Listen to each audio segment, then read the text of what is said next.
Hello, and welcome to our learning experience project.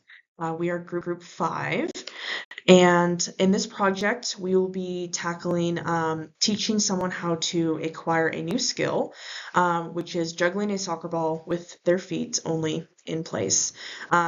The main goal of acquiring this skill is to eventually showcase this to other peers. So the setting that we chose for this is an instructional indoor summer youth soccer camp.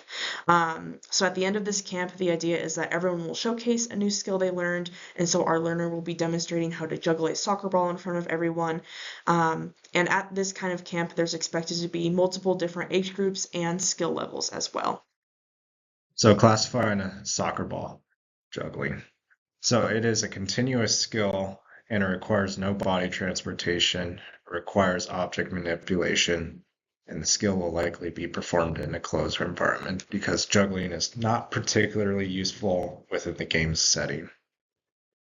So what exactly is a continuous, discrete, and serial skill? So discrete skills are basically skills with a defined beginning and end. So for example, hitting a tennis ball or just kicking a soccer ball. That would be considered a discrete skill. Serial skills are a group of discrete skills combined into one to make it more of a complex task or skill. So for example, performing a gymnastics flip, or in this case, kicking a soccer ball and shifting to the left. A continuous skill is skills with no clear beginning or end. They are more repetitive and they unfold over an period of time with no clear ending. And the time variables is just really kind of, it depends on when it ends. So for example, with some continuous skills include juggling, because it's more of a cycle with rhythmic movements and success is measured based off of how long the performer can sustain the action. Same thing with soccer juggling, with how long the performer can sustain juggling. So with body transport, the performer must change locations to perform a skill. For example, dribbling a basketball down the court or kicking a soccer ball down the court, down the field. That would be considered body transport. Without body transport, the performer does not move at all and does not change their location to perform the skill.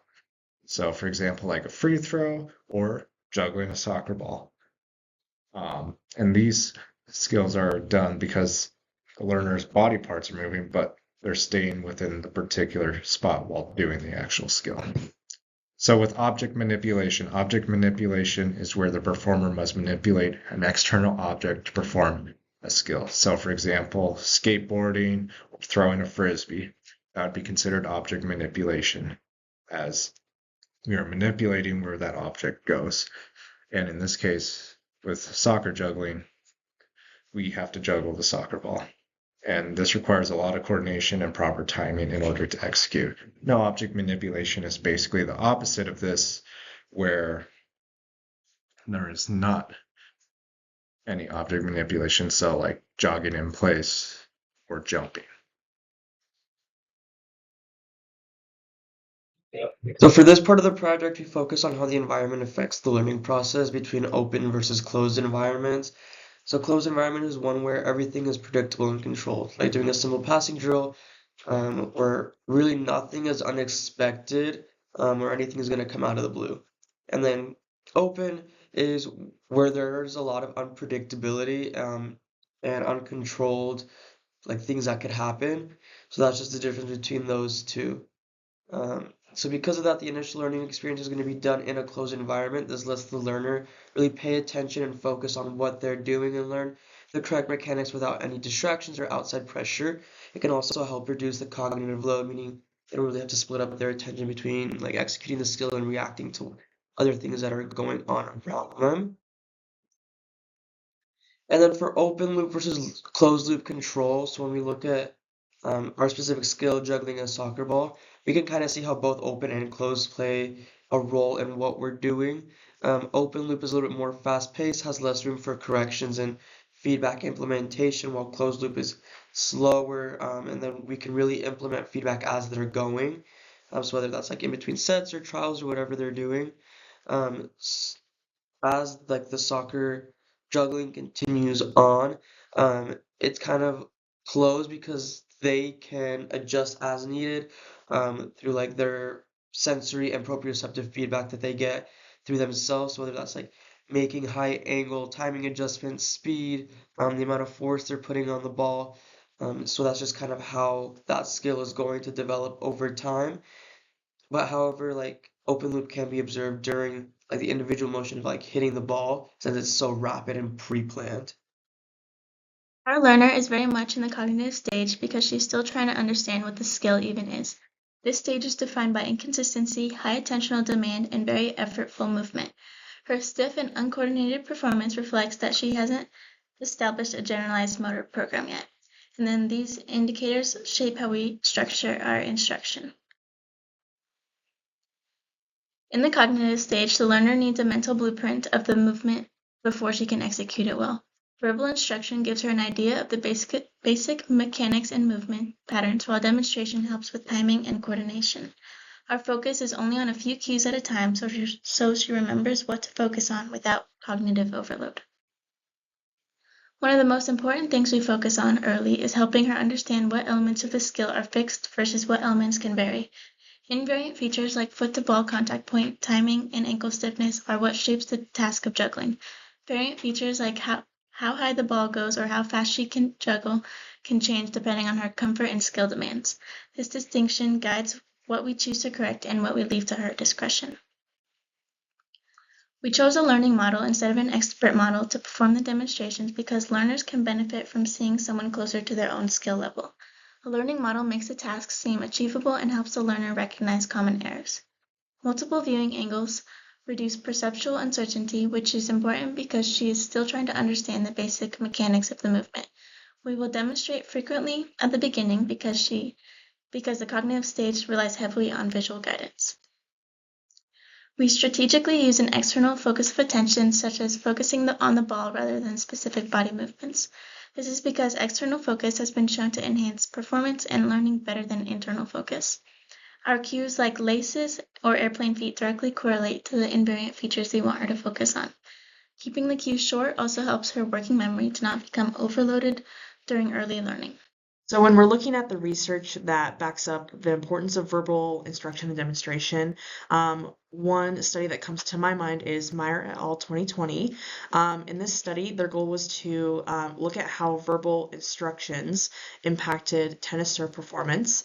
More specifically, they used analogies and explicit instructions as part of their methods. So they took a group of junior tennis players and they divided them into an analogy group, an explicit group, and a control group. So the analogy and explicit groups both received verbal instructions. The analogy group received them via analogies, and the explicit group received them just as explicit verbal instructions. So the results of this study indicated that verbal instructions, no matter what they were, increased accuracy, but all groups actually increased velocity in their tennis serves. So there was no significant difference between analogy and explicit groups, which demonstrates, again, that verbal instructions, no matter what they are very useful for learning and for practitioners to use for training purposes. And here is our video demonstration of verbal instructions. Hello, and today Sabrina is going to learn how to juggle a soccer ball with her feet. And I am a learning model because I'm not an expert and I will display correct and incorrect movements. And so she will be able to look at the errors and have something to reach for and achieve. Okay, first I'm going to demonstrate how to do it face on angle so she gets a clear representation now.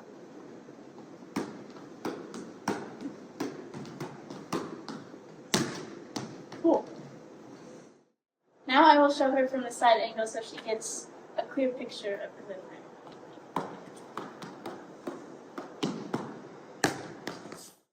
The three main components that I want her to focus on while performing the movement will be to bend the knees a little bit, so our analogy is to kind of sink into the ground.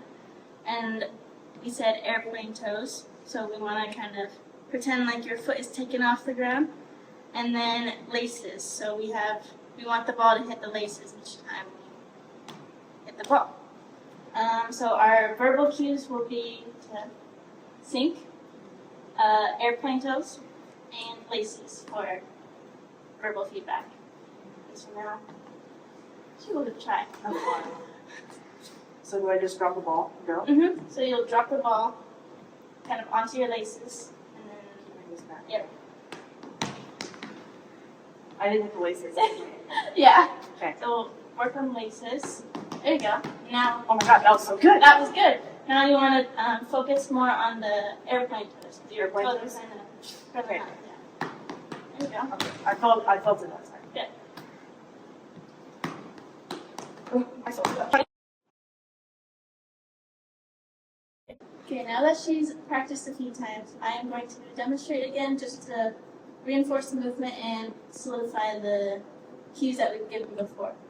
So first I'll show it from the front.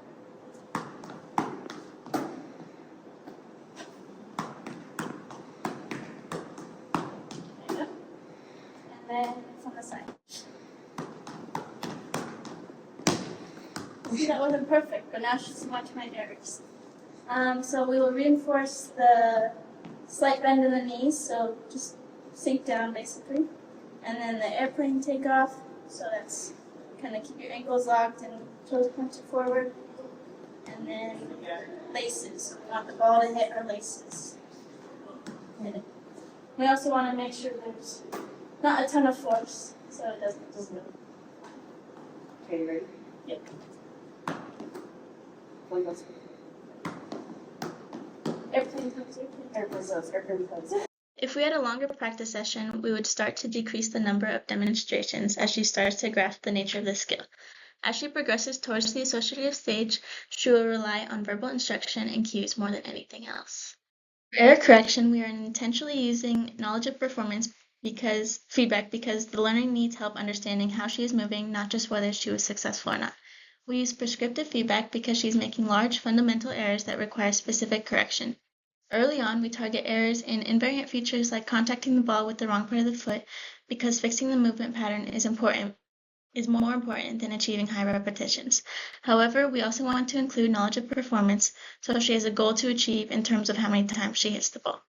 We start with high frequency feedback because in early learning, performance improves faster when the learner has an immediate response. But as she progresses, we fade feedback to prevent dependency, which aligns with the guidance hypothesis. Faded feedback also supports her transition into the associative stage, where she will rely more on intrinsic feedback. So when looking at the research that backs up why augmented feedback is so important, one study stood out to me, Hicksher et al., 2020. Their goal was to evaluate how augmented feedback's implementation affected the performance of a soccer passing skill. So in this study, the researchers took a group of young soccer athletes and divided them into 3 different groups. One group was the augmented feedback group, which received augmented feedback. The second group received no feedback and was the no feedback group. And the third group was a control group, which just practiced soccer in like a normal manner. So the main task for this experiment was to pass a soccer ball to a target on a screen as quickly and accurately as possible. So the results of this study indicated that augmented feedback increased accuracy, improved reaction time, and just overall like soccer performance over the no feedback group. The no feedback group only increased in their accuracy, and that was it. So this demonstrates that augmented feedback is very significant for improving performance in motor skills. This is our video for augmented feedback. Hello, today is Sabrina's second day of learning how to juggle, and today we're going to implement augmented feedback in order to guide her learning.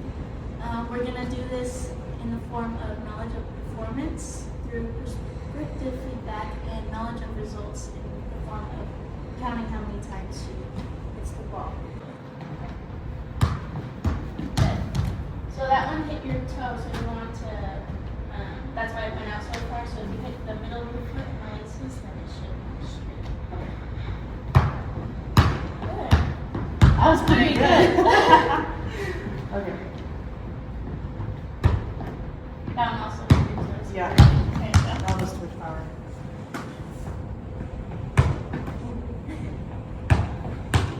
Yeah.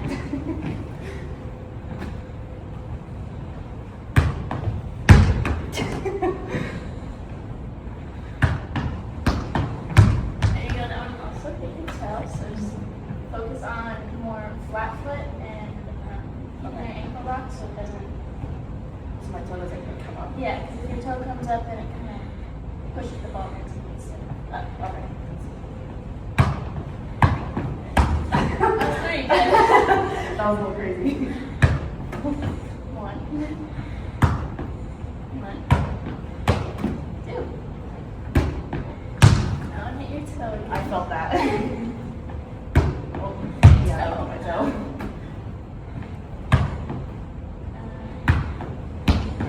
One thing to note here is that as she practiced more, I gave her less feedback so she doesn't become dependent on it. Also notice how towards the end she started to mention the errors she was making, which shows us that her internal model of movement is improving.